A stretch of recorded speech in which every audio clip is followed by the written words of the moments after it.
Welcome, everyone. So excited to have you all joining us and so excited to be beginning this important conversation as we are having another one of our awesome Lunch and Learn events. So excited. Today's Lunch and Learn event is a really cool one, and it is called Funding Mental Health, and it's a case study and a reflection, or actually a series of reflections that hopefully will inspire you all to begin reflecting amongst yourselves and with those around you so that we can continue to critically question, think creatively, and find solutions to seemingly intractable problems. That is our goal. This qualifies as a formal professional development hour. It is available on our YouTube channel, which actually has a lot of our social justice stuff all organized. This could count towards social justice if you wanted to, but we really prefer your social justice required professional development to be focusing on activism in a more active way, like writing your MLA. So perhaps you are really inspired by what we are doing and you want to contact your representative in government, your MLA, and say, I want to talk about the importance of funding mental health, then we really encourage you to do that. We have a partnership with the Nova Scotia Legal Information Society, and we have created an advocacy toolkit that gives you some sample letters, helps you find your MLA, helps you know who and how and what to advocate. We are continuing to improve that, and we'll have a new and improved and easier to navigate toolkit ready by December. So with that, please take a moment to join me in this land acknowledgement. Join in the chat and acknowledge the name of where you are located. You can just use Google, or you can go to placenames.mapdev.ca, which we have at the bottom right. And that is a great interactive map that helps you zero in on where you are located and helps you learn how to pronounce the non-colonial original Indigenous Mi'kmaq name for where you are joining us from. So please help me join in this land acknowledgement. I would like to begin by acknowledging that I am speaking from Unama'ki, which is located in the ancestral and unceded territory of the Mi'kmaq, whose inherent rights were recognized in the peace and friendship treaties that were signed with the Mi'kmaq, Maliseet, and Passamaquoddy peoples from 1725 to 1779. This series of treaties did not surrender Indigenous land, resources, or sovereignty to the British Empire, but instead established rules for an ongoing relationship between nations. The treaties were later reaffirmed by Canada in Section 35 of the Constitution Act in 1982, and they remain active to this day. Let us take this time to pause in reflection and gratitude for the land where we live and work. The Nova Scotia College of Social Workers commits to translating this acknowledgement into action by seeking to implement the recommendations of the Truth and Reconciliation Commission's calls to action, especially those regarding education. We commit to doing what we can to becoming better treaty partners.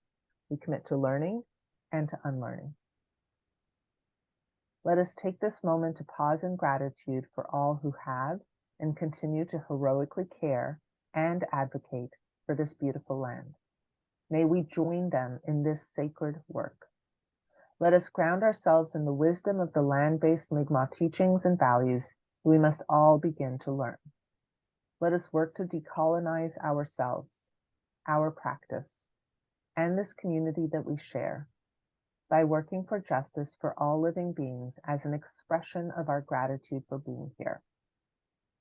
Let us take a deep breath and recenter ourselves away from the violent ways colonization fills our world and fills us. Let us take a deep breath and work on letting go of the unconscious bias that is everywhere, inside and out. May our session today lead us to be in right relationship with this land and with one another. Ulalu. When we acknowledge the land, we must also begin to acknowledge the wisdom of this planet and align ourselves with its truths. Here we can see the ways in which we are so much more similar than different. And we are also way more interconnected than we have been taught to believe. And that is why thinking creatively and questioning and finding new ways to heal and evolve is the topic of our session. So with that, I'm going to stop my screen share and I'm going to introduce the Grateful Wardrobe. The Grateful Wardrobe is not just an organization, but it is a person who has a story, and I'm going to let her share it. I did not know about it. I was just walking by the business one day and was so inspired by it. And I thought that perhaps some of my other social workers would be inspired about it. And as our social justice committee is joining, and I'm going to just introduce them incredibly briefly. So we have a couple of members of our social justice committee that is here. Robina is one of our newest members and is a clinical counseling therapist, and will be able to introduce herself more soon. And Jim is a former chair of our social justice committee and is the one who helped articulate our call to action with our repositioning report. The repositioning report of social workers in Nova Scotia in the field of mental health identified that 98% of our members experience severe moral distress. Thank you so much. And Jim is going to speak a little more about it, but it is the reason for our call to action, but it is also part of our advocacy for intersectional justice for all people, because fundamentally we understand that when we are hurting, we hurt each other. And our deepest need and the purpose of all of the work that we do as social workers is to protect the public. Because when we hurt ourselves, when we are hurt and we hurt other people, the whole public is hurt. And our world desperately needs healing. So without further ado, I am going to try to figure out how to, hold on a second, I'm going to remove my spotlight and remove Robina. And then when I remove myself, there's deep wisdom in this. Then there's space for others. Deep wisdom there. So we are grateful, Grateful Wardrobe. So grateful for you and to hear from you a little bit of your story and the work that you do and how you turn challenge into opportunity. Thank you. My name is Michelle Weffick, by the way, just so you know. All right.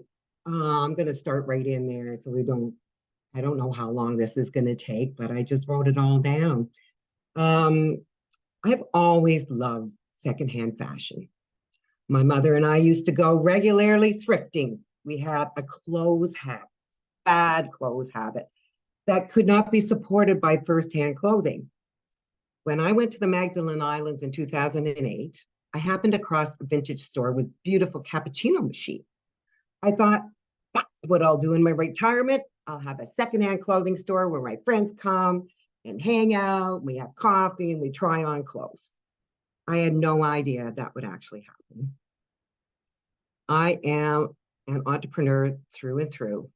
I worked in several accounting positions with the government and various other things while I worked on my accounting designation in my 20s and early 30s.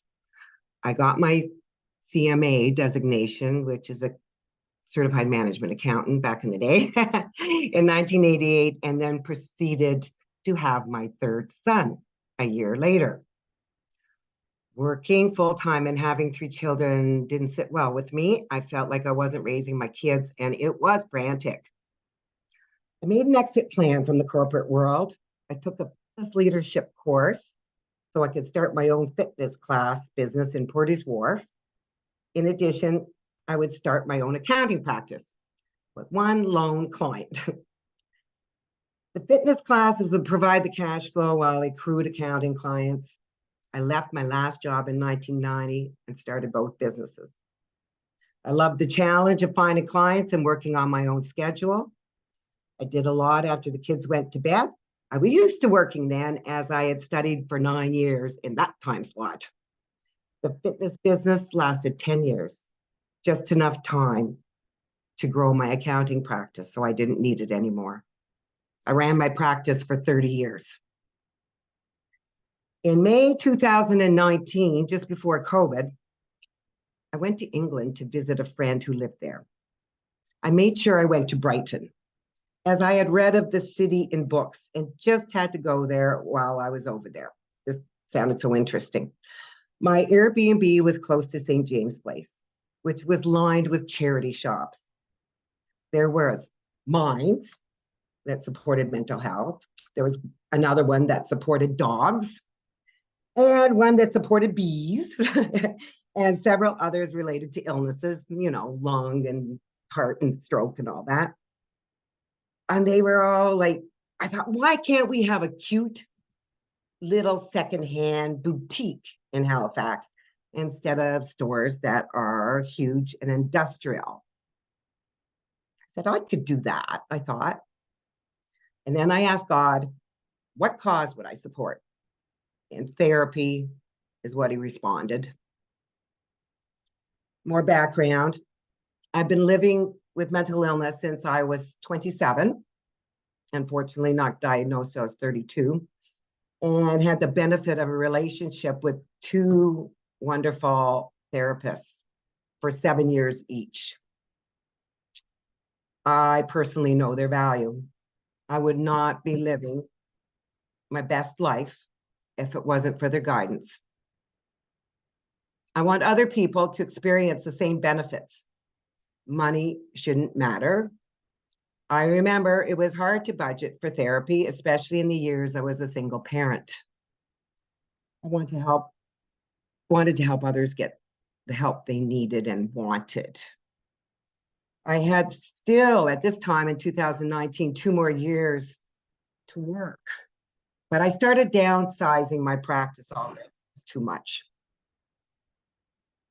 The Thor, what I used to call it, consumed my thoughts all the time. Where would I have it? How would I get donations of clothing? How would the therapy part work? I knew I wouldn't want to work at the store all the time. Hire someone. Then I realized I could have a secondary mission, and that was to employ persons living with mental health issues. I ran the numbers many, many times to make sure I wasn't screwing up. In January 2020, I felt like I was being propelled out the door.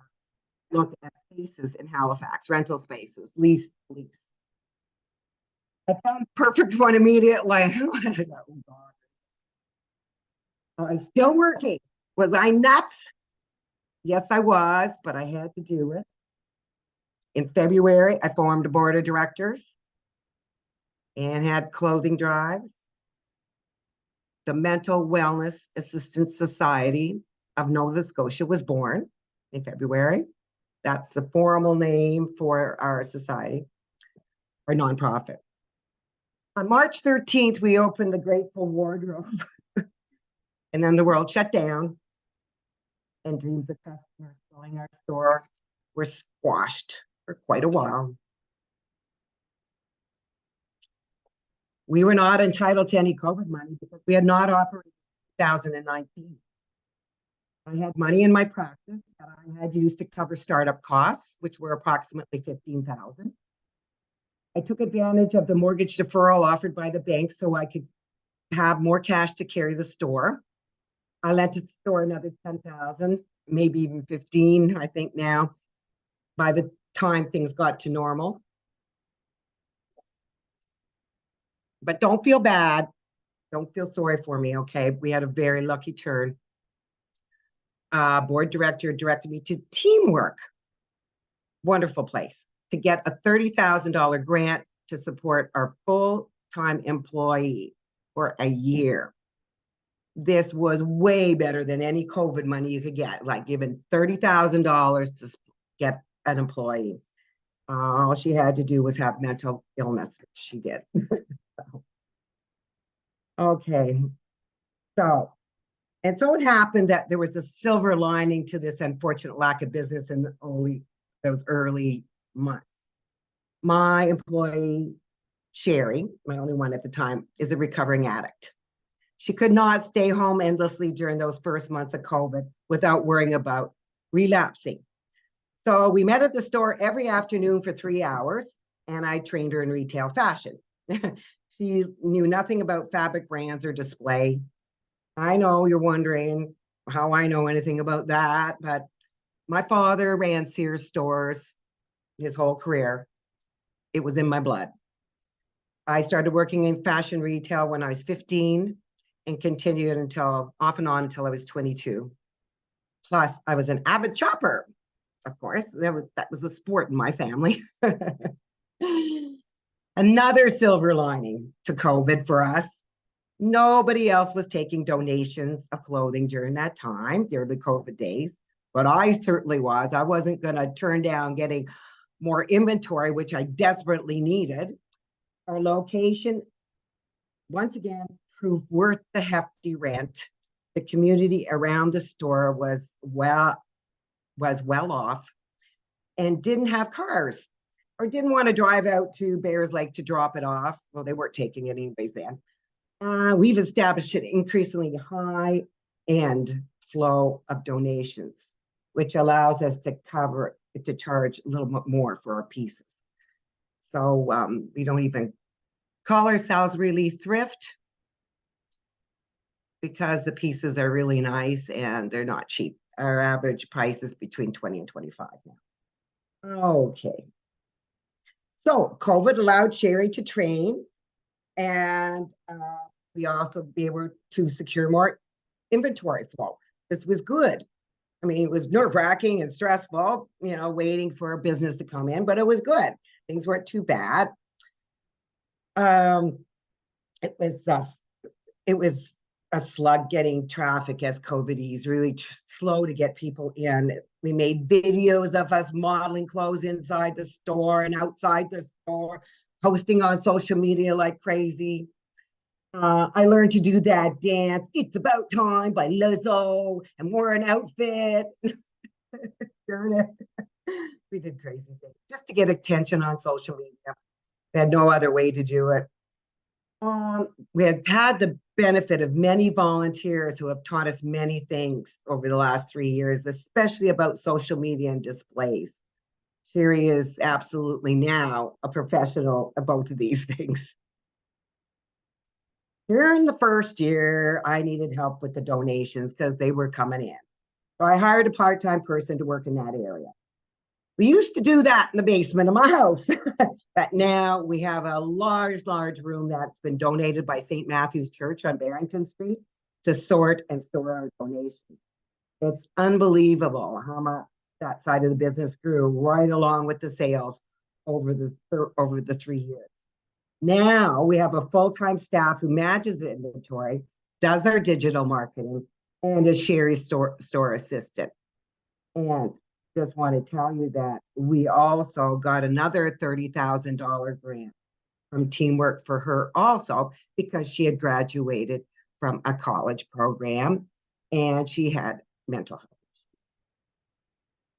It was good. So that's 60,000 we've received, to help us along and help us through COVID, and repaid me back some of my money also.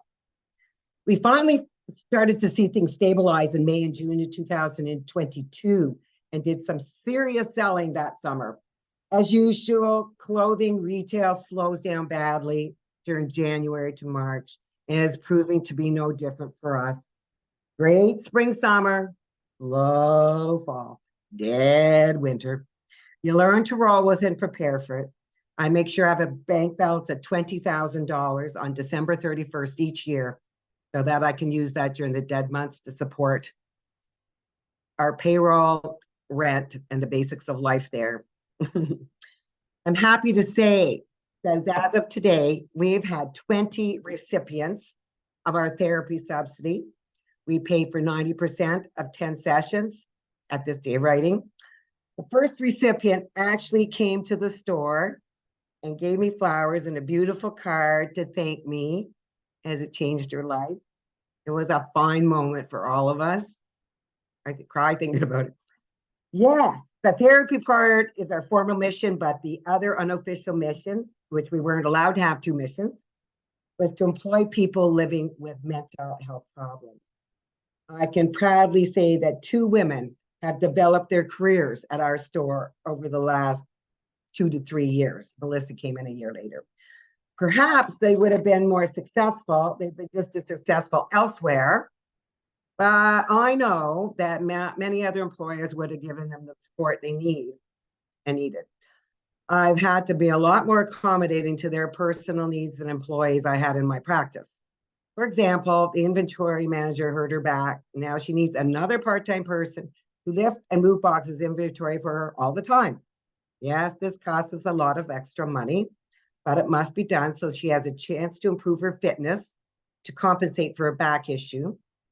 Since I have back issues, I'm showing Melissa methods how to work with her physical limitations, like switching from labor-intensive work to less challenging several times so you don't tire yourself. This is another thing that happens, just to let you know, like the employees are my biggest challenge, but I love them dearly. Without them, we wouldn't have the wonderful operation we have. But it's what you do when you have people with mental health problems. The store manager went off her meds last fall to see if she didn't need them anymore. She didn't tell anybody. She was increasingly irritable and crying at work. I couldn't understand what happened to her. And she blatantly disobeyed an instruction that I had given her that cost us sales.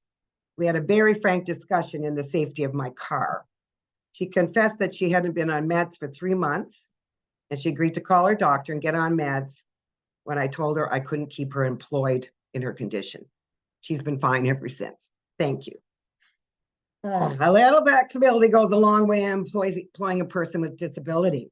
We have weekly meetings to discuss any problems that arise, and we also plan for the following week.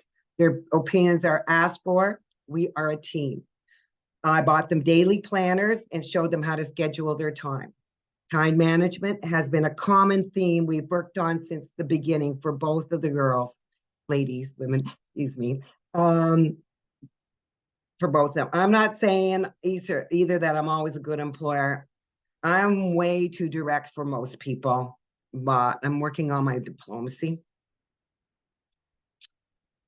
Also, I ensure they are fairly paid and participate in the success of the store. Sherry earns $19.50 an hour plus 5% commission. Melissa earns $18.50 an hour plus 2.5%. I want to ensure we do not follow the norm that nonprofits don't pay well. Since we advocate mental health, we got health insurance for our employees after our first year of business. That was like giving them a huge raise considering all the medication they take. We have had several part-timers over the 3 years from the LGBTQ plus community. Our current person is transgender. Customers have told us they feel safe in our store. They love the atmosphere of acceptance. And I'm proud to say we have helped several transgender men buy their first dresses. It's quite thrilling. It really is. So now I have to think about the future of the store. I would like to fully retire on January 31st, 2025, when I'm 68. I'm getting tired. My memory's getting worse. And I just can't seem to be on time anymore. I was for today. I had to plan. It would be a sin to shut it all down after all the work is done and it's a viable business. It would be perfect for another nonprofit to take it over with their own mission, employees, donations, customer base, all in place. As my mental health doctor, Sam Hickox, he is the officer of the Office for Mental Health and Addictions, just so you know, said that when the government plans to pay fully for therapy, he says that they're planning to pay fully for therapy within the next year and a half. As he teased me the other day, he says, "We're going to put you out of business." And I replied, "Finally." In fact, this business could be used as a work replacement for those who live with mental health issues. This is what Dr. Sam wanted me to do next, was provide retail workplace for people who need a slow entry into the workforce or a new career or just work experience. In fact, Teamwork was supposed to place a person with us for 6 weeks recently, but it fell through. There's no reason why it couldn't continue with this change in mission. All is in place except a part-time executive director to replace me. Know anybody with the heart for this? Think about it. Running this operation is not rocket science. My duties are washing dirty inventory, pricing processed inventory, managing staffing schedules, paying the bills, doing the bookkeeping, and best of all, offering therapy to applicants when we have the money. I also work in the store on Monday afternoons to ensure the store is running properly and to be available for customers. On Thursdays, I go in, I do a final approval for the inventory to be brought into the store. And we have our meetings and I train Sherry and Melissa in anything that needs to be trained. The board meets every second month and I put in about 15 hours a week. In a recent interview, I was asked an interesting question. Did you have previous philanthropic experience? And it was only then that I remembered being a big sister when I was only 20 years old. That opened my eyes to think how little you need to know to help other people. My next volunteer activities were at my youngest son's school. I did the recycling program, which was really gross, but I did it, and dinky races in the gym on Fridays, lunch hours. My next stint was delivering coffee and cookies to patients in the Dartmouth General on Friday evenings. And this was a payback for the only good thing about that place when I broke my wrist. And I got a little more serious. Things got bad. In 2016, I had a huge business, financial crisis. It was only through my faith that I survived that devastating period. When I recovered, I really wanted to give back to society and share any gifts that I had been given. I felt so lucky that I'd lived through that period. I joined Street Pastors for a year. This was a group of Christians that we walked downtown once a month on a Friday night, giving out water and granola bars and talking to homeless, encouraging them. I had brought my 3-legged dog lab Jersey with us, and the homeless just loved her. In 2018, I felt inspired to attend meetings about homelessness and was a founding director of the Dartmouth shelter in the basement of my church. Never heard of it? No wonder. The ED got each founding member with any ability to run a business whatsoever voted off the board and replaced with his friends. Didn't last long. I hope the 12 beds and mattresses I donated were passed on to some place that could use them. I learned that I would be the ED of my next philanthropic venture. Well, you know the rest of the story. I started the Mental Wellness Assistance Society in Nova Scotia in 2020. This project eased me into my retirement. I really couldn't fathom going from 100 miles an hour to zero with a full retirement. So I decided that 50 miles an hour would work pretty good for a while. I feel like I've been able to use everything I've learned in my life in setting up this nonprofit and running the store, from working in retail at 15 years old, to helping clients make their businesses successful until I was 63, and all the good, bad, and ugly in between. It was most fulfilling, I must say. One other thing I'd like to address: what do social workers need to know? Dr. Sam told me there would not be enough professionals to service the demand when MSI covered therapy begins. That is the next problem. I'm sure you already know that the world needs more of you and counselors and psychologists. Please continue to work part-time if you're thinking about retiring. Please encourage people to become any of these mental health professionals. We need you. It was an honor to share my story with you. Thank you. I am so deeply grateful to you for all that you shared. Thank you so very much.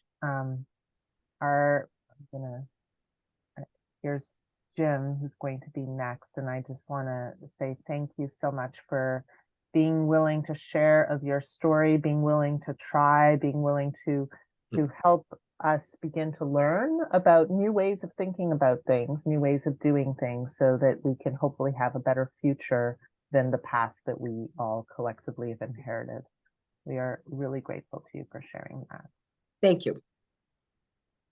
Jim? It was my pleasure. Over to you. How does our Social Justice Committee's repositioning report align or not with some of the challenges that you heard, and what do you feel like our members could benefit from thinking about? Well, thank you, Naj. I've been given a few minutes to say a few words, and I think the first words I'd like to say are, who says that a not-for-profit isn't a business? That was a great presentation, Michelle, and an inspiring one too. The work that you're doing is hugely important. There's indeed a tremendous need, and I think, as you pointed out too, that tremendous need is attached to that whole question of, why does money matter when it comes to mental health? But in effect, it does matter. And as with food banks, the effort that you're involved in is unfortunately but desperately needed, and it's probably going to continue to be needed for some time. My experience has been shaped a great deal by the fact that I'm a social worker. And so I continuously find myself trying to think about the differences between charity and justice. And the question that raises for me is that in a country that has had more than 50 years to view mental health care as a right of citizenship, why must we rely on charity to meet our mental health and substance abuse needs? Exactly. But of course, there is a need. There is a reason for charity. In Canada, mental health services are covered by federal transfers only if they're delivered by physicians or in hospitals. And mental health in the middle of the 20th century was set outside the envelope when mental health insurance and later, when hospital insurance and later Medicare were developed. This is not an insignificant oversight. A third of Canadians can't access the mental health care they need, according to the Center for Addiction and Mental Health. And in fact, 75% of children can't access the mental health care they need. To deal with these deficits over a period of decades, provincial governments have been forced to fund mental health services. And when I started, before I started my social work career, in fact, there were mental health clinics in Nova Scotia beginning in the 1960s and early 1970s that had large visions for preventive and responsive service. And in the 1980s, addiction services in this province was nurtured by a commission on alcohol and drug dependency and rooted in the community. But in more recent years, neoliberalism has eroded that vision. Mental health and addictions has increasingly focused on the most severe situations and instituted brief prescriptive care, while being increasingly disinterested in the uniqueness of each human being. It's neglected the family and social context in which people live, and it's tended to leave the concerns about the social determinants of health to what I think of as the expensive posters on clinic hallways. And the failure, but it's also important to remember that the failure to provide public service isn't bad for everyone. It creates massive opportunities for profit and corporatism. Particularly during the last decade, we've seen a proliferation of private practices, often associated with large for-profit corporate infrastructures. We've seen private insurance plans increasingly cover mental health costs. And larger employers have established employee assistance programs, usually delivered by a large for-profit corporate structure. So what is the problem with this? Well, the problem is that the costs don't magically disappear. They're transferred to the businesses that pay for the EAP services, sometimes to the employees who pay some of the co-pay costs, and to the insurance premiums, and to symptomatic individuals and families, the kinds of people that Michelle is trying to help.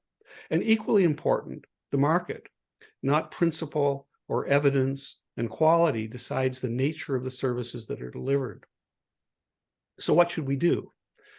Dr. Hickox has the suggestion that we should, and the government of Nova Scotia has proposed that we should be making Medicare payments billing available to all social workers and other professionals in private practice who do mental health work. I think we should instead take a social justice route. It's important, it seems to me, to urge governments to fund quality, responsive, prevention-oriented mental health and service delivery systems, not just private practice.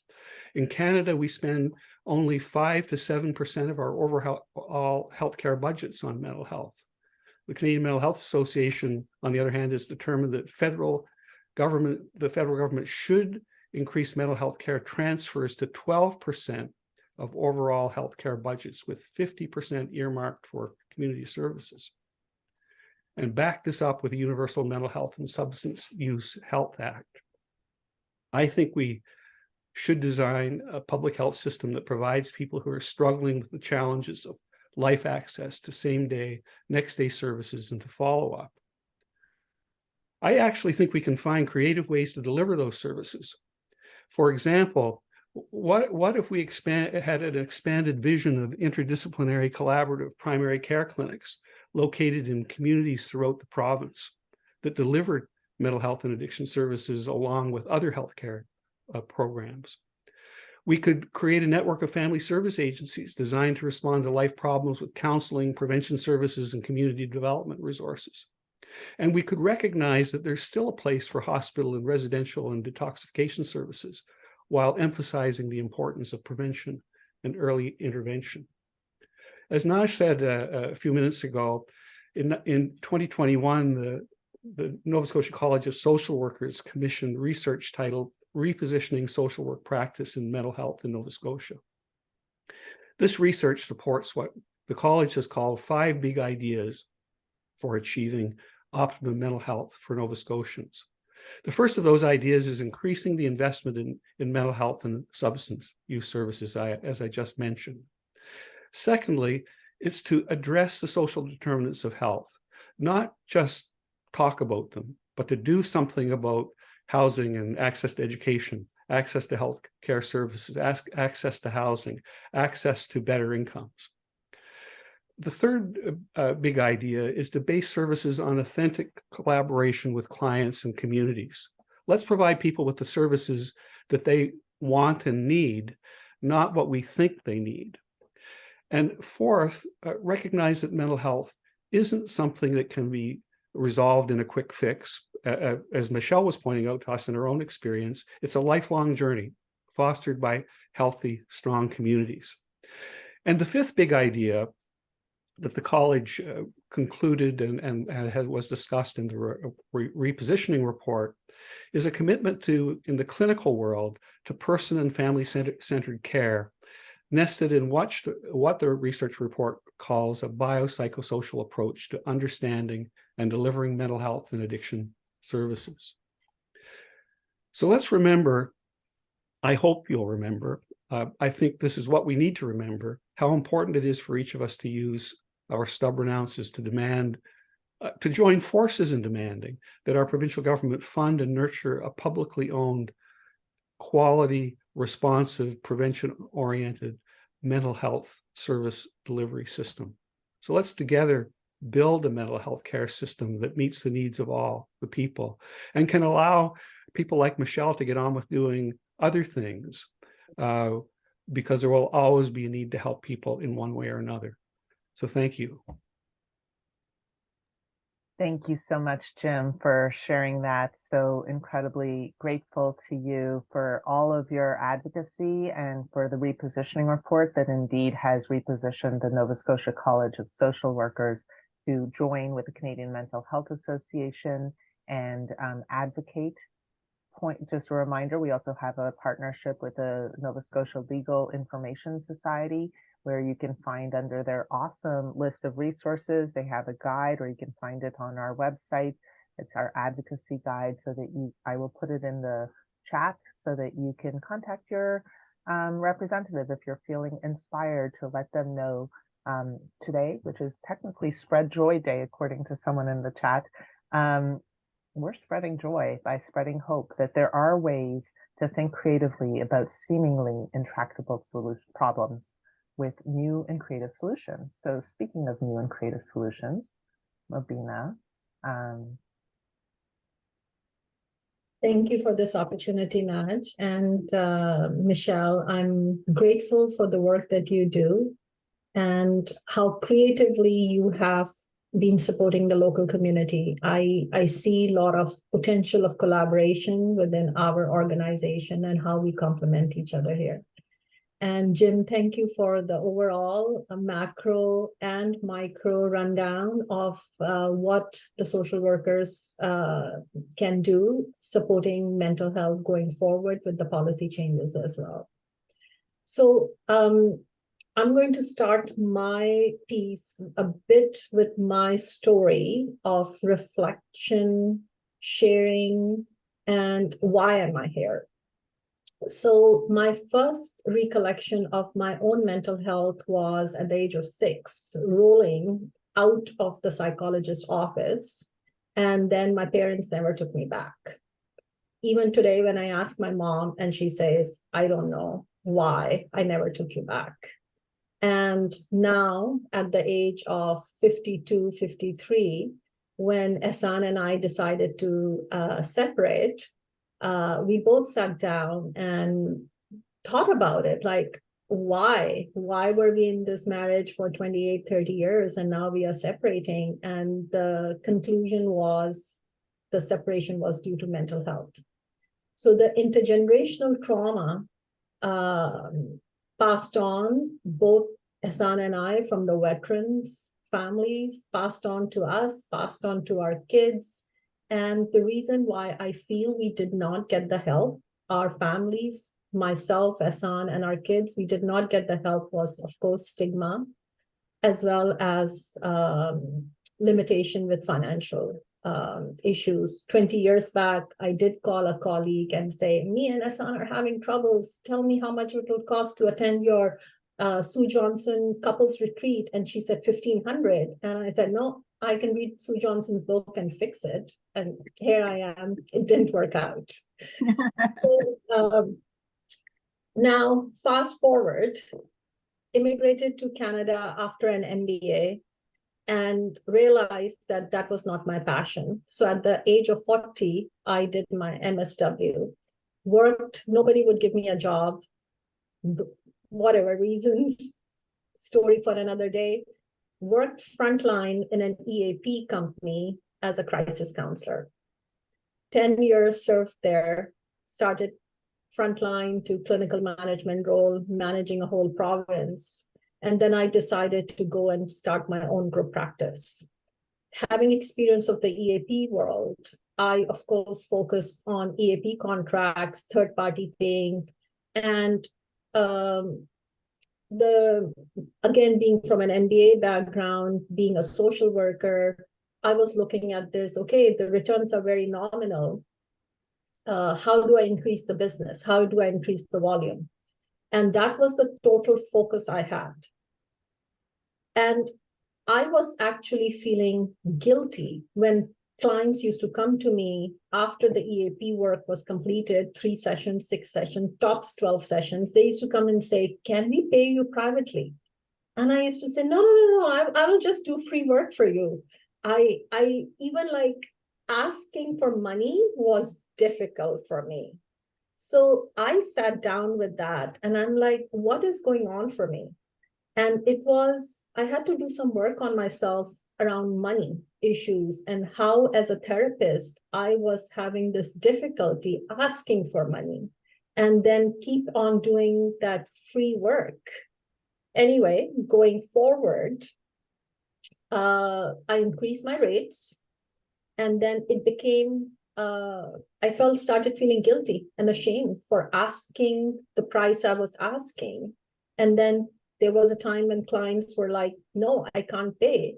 And I would say, pay whatever you would.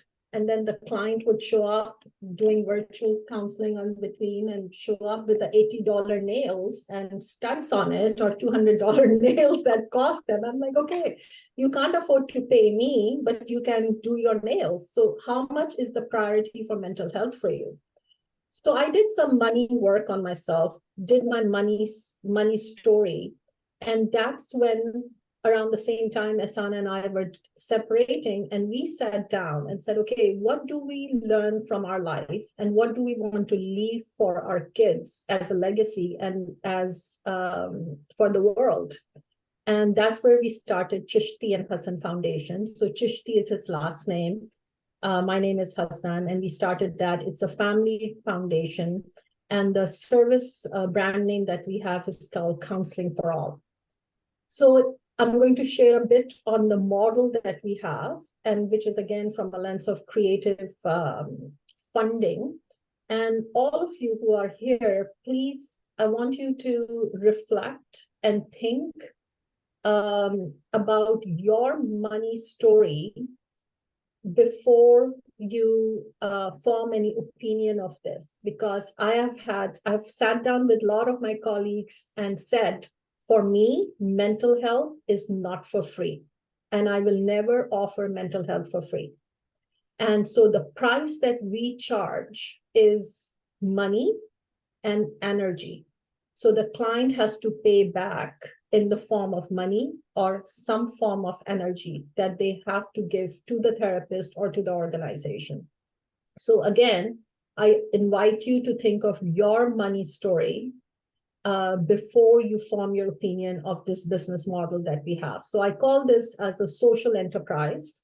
We do not say no to anybody, but everybody has to pay. So how do people pay? So there is a for-profit, federal registered organization. We have a group practice. We have our counselors all across Canada. I am the 100% owner of that. That organization is called Health and Wellness Professionals. We have a lot of EAP contracts. We do a lot of insurance work, mostly third-party work. When employees or clients' funding through the third party gets over, we ask them, do you want additional counseling? If the treatment plan is not completed, then we transfer them to the non-for-profit.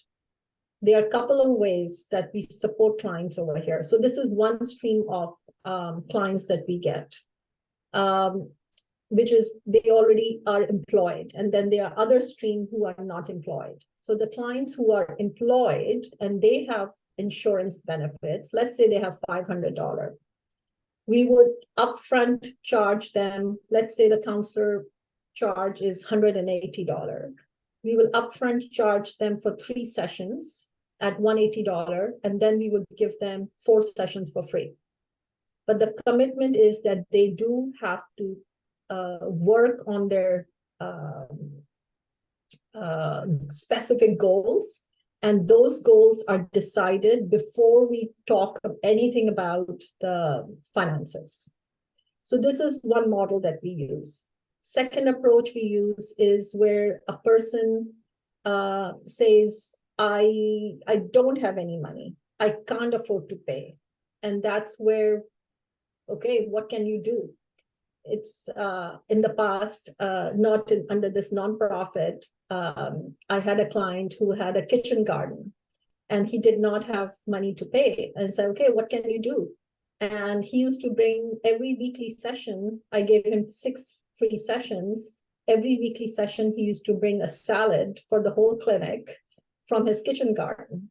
And so again, it may be considered barter, and under the college, it may not be appropriate to fund mental health through this approach.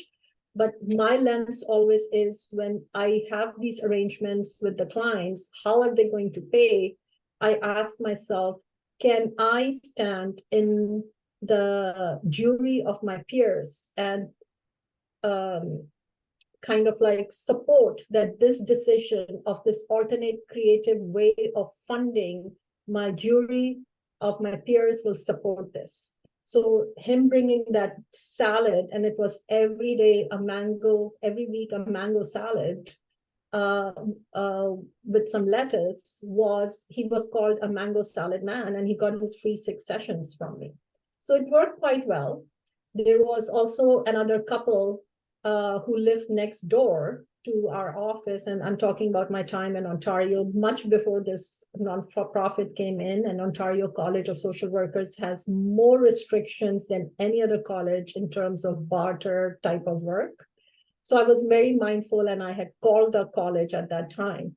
And this Asian couple, elderly, 70 plus, their way of paying me was from their garden and their farm again. And they paid me with their life.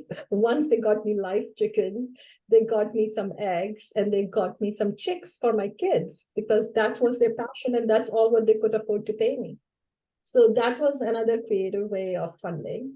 Now, going back to how we do it presently, as I mentioned, the insurance, the other way I also do is we have groups. And in the groups, behind the scene, I would tell the client that, okay, we are doing 4 weeks or 6 weeks of group. And as you are paying me back in the form of your energy, today is the day you will take a lead on the group conversation. So they are given some type of a topic, and they would do that for that peer support group.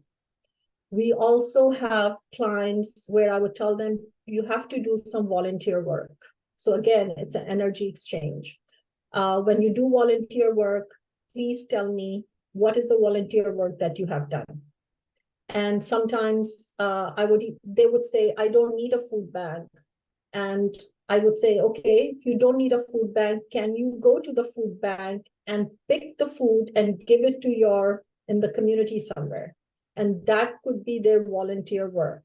Okay, so what else we do? Yes, we have a lot of students in the past that come in. I know social work students generally are not paid, or as supervisors or field practicum supervisors, we don't get paid. But there are programs in Canada who have MA counseling where their students pay the supervisor for the hourly rate for supervision while they're doing the practicum.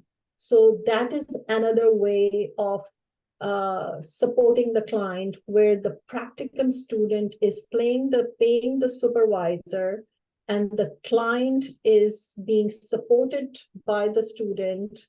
Supervisor is being paid, so there's an energy exchange happening between 3 parties, and the client is still doing some form of peer support in the group, or is doing some volunteer activity. But everybody is doing some form of energy exchange, which could be in terms of volunteer work or in terms of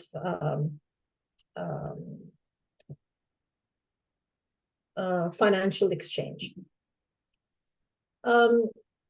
Every client is unique, and we never, as I said, we never say no to anybody. So there have been situations where client would come in and say, I don't want mental health, but I want some sort of guidance of how do I manage my family mental health. So it's not like a therapy counseling type of a thing. And then that is also one way I would ask them, okay, what is the skill that you have? sorry, I'm derailing. I'm thinking there's one specific client and I want to be careful of disclosing some details over here. So there was a client who came to me and said, I want some coaching. I don't need therapy. And we provided that program for them, which they could use externally with a third party, and they paid. So we as an organization paid them, the third party who could do the coaching for them, but then that client did some work for us. And the work that they did was a little bit of digital designing for our logo and all that. So those are some different ways of we have done. And I continue to think, as each and every client is very unique, they apply for funding, and whatever creative ways we support them. But again, like I said, everybody has to pay, and it's not for free. So that concludes my discussion here, Naj. All back to you. Thank you so very much. Some great comments also in the chat. I don't see any questions, but I hear, so wonderful that we're finally talking about the finances of providing mental health services. And really, in the absence of the government, as Jim pointed out, stepping in to solve this. And it's great that in a year or two or however, and we can't wait to talk with our friend, Dr. Hickox, and our elected leaders. And we are advocating, because this is about public safety, and hurt people. And so we want to help people who are hurt. And I know our members have, like, according to our research that Jim mentioned, like 98% moral distress, because we are working in systems that don't let us do what we were trained to do. And one of the things that we're trained to do is see people within their whole community and help the individual and help the larger community. And we have wonderful dreams. Jim spoke of a few of them, our social justice committee that is growing rapidly. And anyone who wants to join us, we want your ideas and creativity, because we are advocating, save the date, for March 25th of 2024 for our third advocacy day, where we join together with all of the psychologists and all of the occupational therapists and all of the chaplains and spiritual care providers and all of the therapists, because this is how we decolonize healthcare, by coming together, by removing the silos, by saying we want to have holistic, person-centered, trauma-informed care. We need counseling that focuses on the unique intersectional identities of people, the intergenerational trauma. We have so many different challenges that are facing our people. We are the site of the largest and worst mass shooting in Canadian history. And where is our trauma and grief support? Human trafficking, our Indigenous siblings who are struggling, residential school survivors. Where is the free counseling? There is so much counseling. And then we have a government plan to double the population of Nova Scotia by 2060.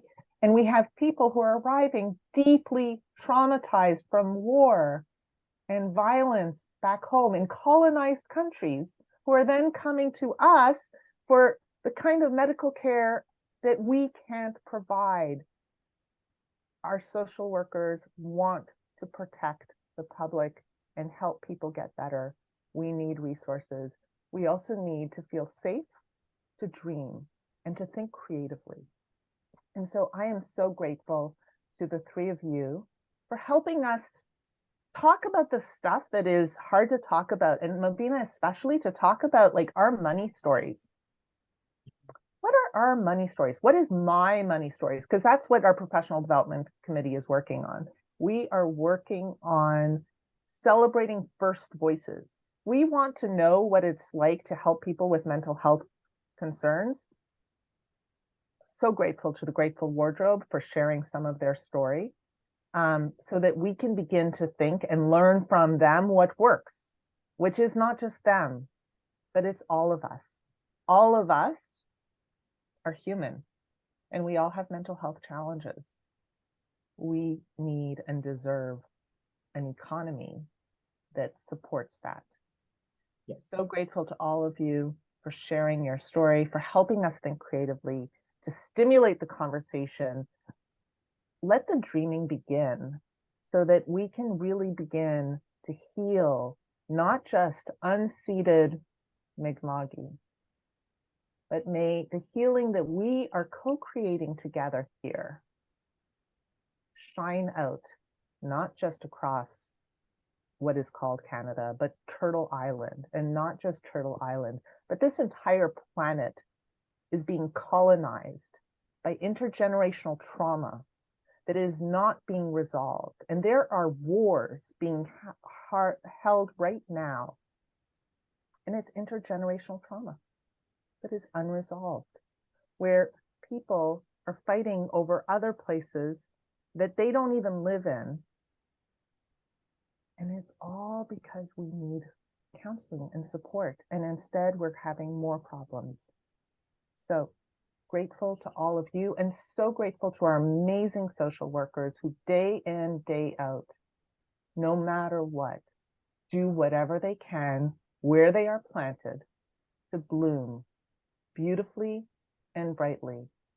And Michelle, thank you for sharing your gratitude for the therapists who have helped you. Yes, very much so. Very much so. And Yes. thank you to all of our members for everything you do. Do not give up. Do not let that burnout, do not let that moral distress get inside of you. Channel it out. Let's strengthen our democratic institutions. Contact your MLA, please. Let them know what you feel. Your voice matters. We will heal when everyone's voice matters. That is how we make a safer world for all of us. Deeply grateful to everyone. Thank you so very much. And may our time together bring healing well beyond this moment. Thank you so much.